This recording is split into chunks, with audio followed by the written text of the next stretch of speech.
more, because I read it over, seemed awfully technical. Because you put it in layman's terms for us. Yeah, just because I said it. Passed it along to us. Didn't mean James. No, I can't give you anything. Well, it seemed like, reading that what they found makes it a game changer down on Balmer Road. No, no. If I might, as,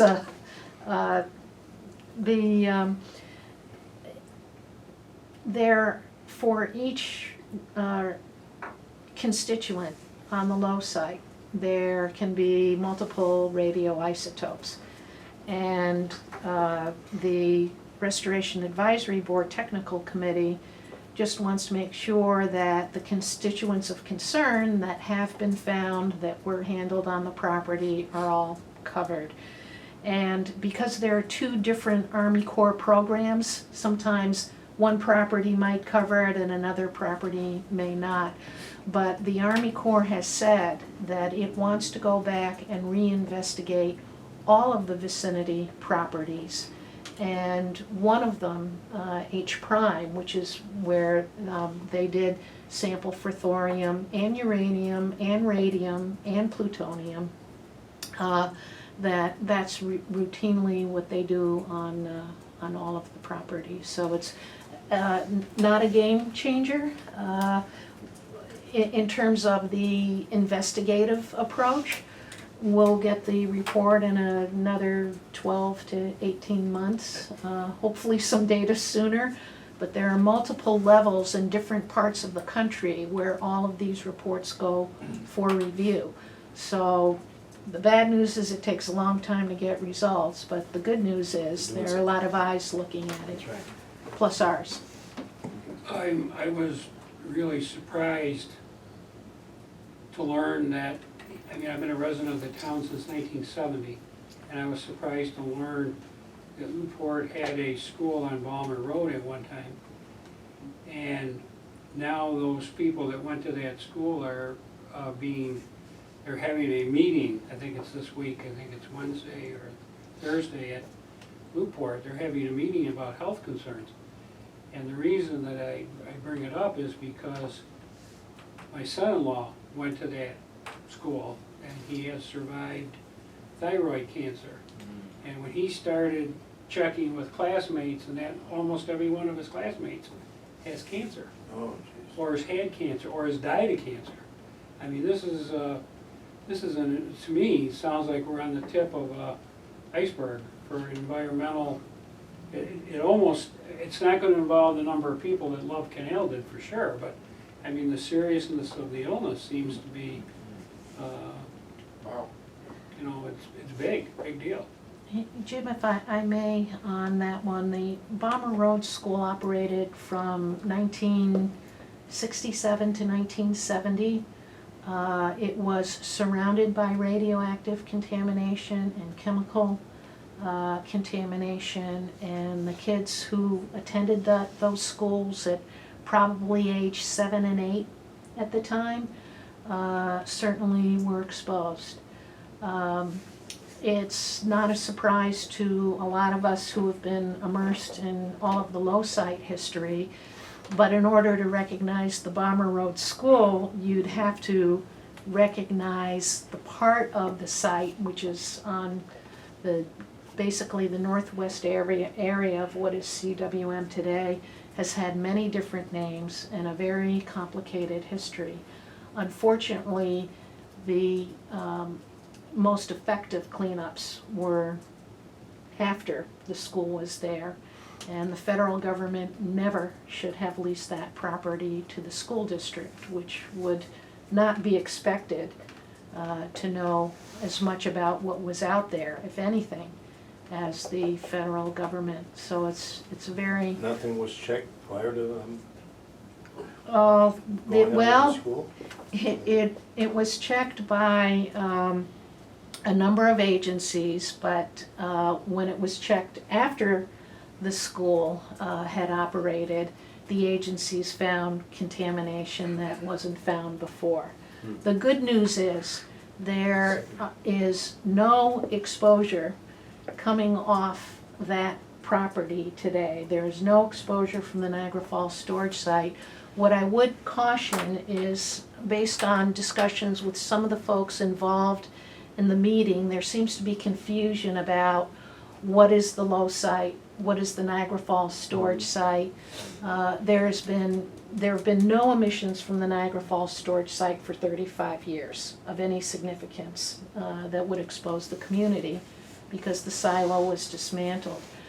We certainly had other exposure from private operations for 30 out of the last 35 years at that site, but for the last 5 years there's been none. So the community should feel very safe, very secure, and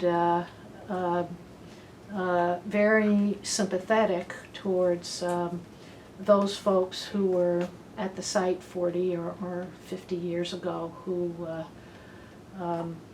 unfortunately were quite possibly victims of not knowing what was out there. That's a sad case. Motion to adjourn. We didn't review the minutes Minutes? from last month. I'll have to read them, because I didn't print them.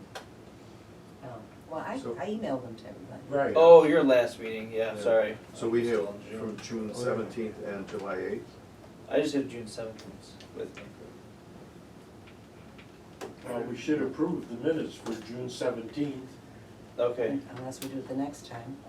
No, let's do that. We're here. so you want me to read them? Yes. Okay, I'm gonna make that phone call for you. yep. Brock made a motion to approve the May 14th meetings, Vicky seconded. Environmental Commission was invited to town board. The Environmental Commission was invited by the town board to their 24th meeting. The commission reviewed the GHG Riverfront Site Characterization Report. We had several questions. Why 2 feet of sample depth? Why homogenized sampling? Will there be future testing? Should the park move forward? Etc. It was suggested by Councilman Guyban to send the list to GHD. James Allen suggested us asking GHD for a second time to come have a special meeting with the Environmental Commission to answer the questions. Zach to send the supervisor an email requesting to meet with the engineer who prepared the report. Suggested the 19th, or our first choice was 8:30 a.m. on the 20th, or a morning meeting, or Friday afternoon at 4 p.m. No action was taken by the commission other than to request a special meeting with GHD for more information. James Allen made the motion that the Environmental Commission cannot recommend the project at this time. Brock seconded the motion carried. James made a motion to adjourn, Brock seconded it, and we made mention that our next meeting was scheduled for Monday, July 8th at 6:30 at that time. And then, our future meeting was August 12th at 6:30, which we're at today. Right, and the 8th meeting was when the engineer came and we had the special meeting. Vicky, I remember reading the minutes, I didn't see anything wrong with them. Okay. Anybody have any question about them? I would move for a motion to approve both the meeting minutes taken by Zach on June 17th, the 17th and the meeting of July 8th. July 8th minutes also. Motion to approve. So moved. Okay, I'm second? abstaining from January. Yeah, and I'm abstaining from July. Okay, So it has to be two motions. okay, so we'll do it separately, okay. First motion was Make a made by motion. Brock. For the 17th. I second. Okay, any discussion? All right, who was not there at that meeting? I think I was there. I was not there at the July meeting. That's when, yeah, it was there. July meeting was absence was Zach and Matt.